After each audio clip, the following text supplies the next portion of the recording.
Do your thing. Hello and welcome to Final Fantasy Theory.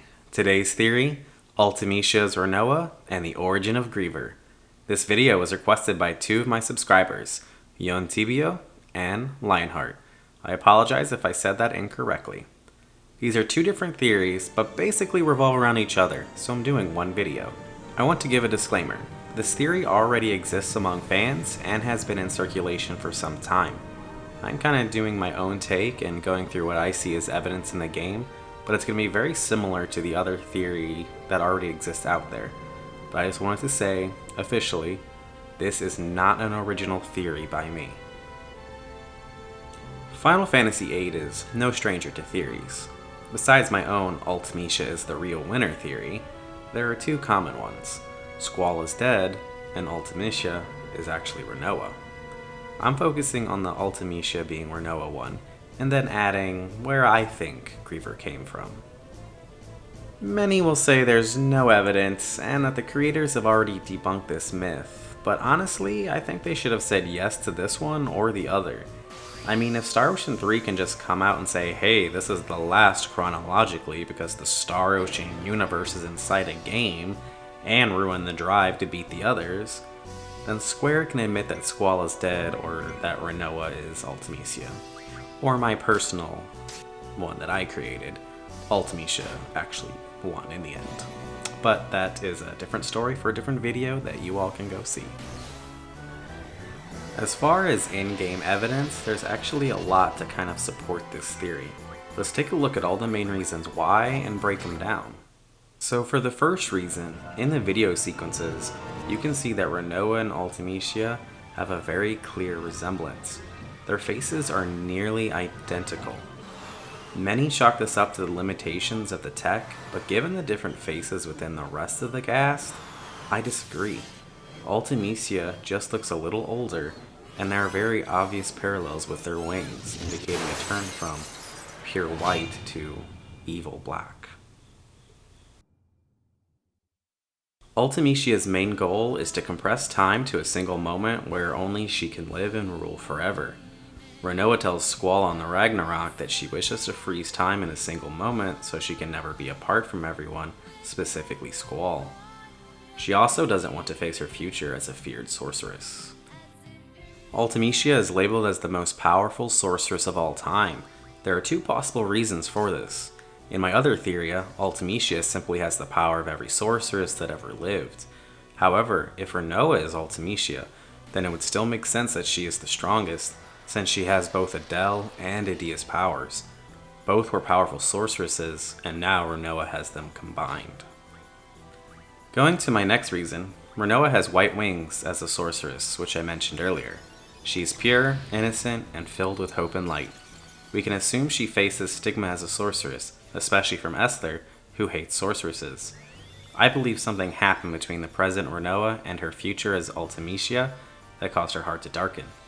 It's possible her friends tried to protect her from people with hate towards sorceresses and died until only Squall remained as her knight. Remember, he vowed to be her knight if she became a feared sorceress that was hunted down. Moving along to the other reasons, Ultimecia hates Seed. In the game, she refers to Squall as the legendary seed meant to kill her. I pose this belief on two things. The first one being where Rinoa says to Squall, she will be hunted down by Seed, and because Squall is the leader of Seed, it is his sword that will pierce her heart.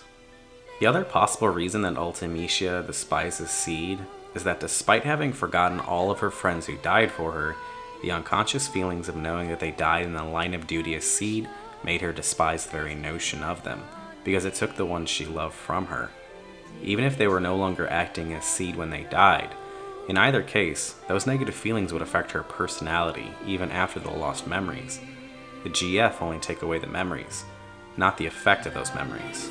You can see this with Squall and Cypher. This leads me to my second to last point, which is Ultimecia's final speech. Reflect on your childhood, your sensation, your words, your emotions. Time, it will not wait. No matter how hard you hold on, it escapes you, and... Rinoa wanted to freeze time to be with everyone, because everyone she cared about died, all of them except Squall. Her heart grew darker and darker until she became Ultimecia. Once she was alone and had to protect herself, she would have relied not only on her magic, but the guardian forces she would have gotten from her slain friends. The usage of them would cause her to forget everyone, but as evident with how Squall acted to everyone, the underlying cause of her darkness would continue to affect her, despite having forgotten. Now you might be saying, wait, how did she forget Squall if you're saying he didn't die protecting her? This is my final point and the last part of my theory. Griever is Squall. Ultimecia feared losing Squall like she did everyone else, so to ensure he survived, she turned him into a guardian force. The Deep Sea Research Facility was searching for a draw point that the ancient societies used to call, or I believe create, the ultimate GF, Eden.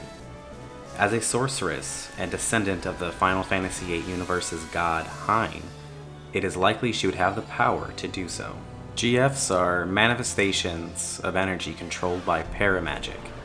I believe Rinoa turned Squall into Griever so she could have him with her forever. Not just for protection, but because she loved him. Rinoa and Squall talked about his ring and how much he liked the ring because it had a lion on it and for what lions represented.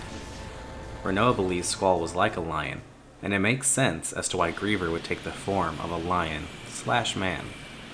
Now I know, some of you are going to say, no, she takes Griever from Squall's memory and creates it. The original Japanese version does indicate that. But as far as the English in-game dialogue, Ultimecia only says, behold, the most powerful GF. Suffer. Can anyone argue how powerful Squall is and how it would make sense for him to be Griever? And as a final bonus, Rinoa has the unique limit break to junction her dog to herself as a weapon, much like Ultimecia does to Griever in the final battle. What do you think of my theory? Do you agree? Comment and discuss down below. Hit that like, share, and subscribe. Thanks for watching.